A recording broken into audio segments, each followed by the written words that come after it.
সুদানের দক্ষিণাঞ্চলের মাররা পাহাড়ি অঞ্চলে ভয়াবহ ভূমিধসে সম্পূর্ণ একটি গ্রাম নিশ্চিহ্ন হয়ে গেছে।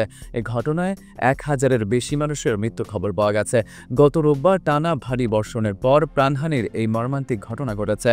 স্থানীয় সময় রোববার এক বিবৃতিতে সুদান লিবারেশন মুভমেন্ট বিষয়টি নিশ্চিত করেছে।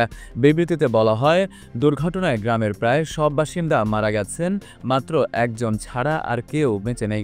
ভূমিধসটি ঘটেছে সুদানের দারফুর অঞ্চলের দুর্গম মাররা পর্বত এলাকায়, যা বর্তমানে সুদান লিবারেশন মুভমেন্টের নিয়ন্ত্রণে রয়েছে। তারা জাতিসংঘ সহ বিভিন্ন আন্তর্জাতিক সংস্থার কাছে মরদেহ উদ্ধার এবং মানবিক সহায়তা পাঠানোর জন্য জরুরি সহযোগিতা চেয়েছে। প্রতিবেদন অনুযায়ী গত ২ বছর ধরে চলা গৃহযুদ্ধের কারণে সুদানের সেনাবাহিনী ও প্যারামিলিটারি র্যাপিড ফোর্সের মধ্যে সংঘাত চলছে।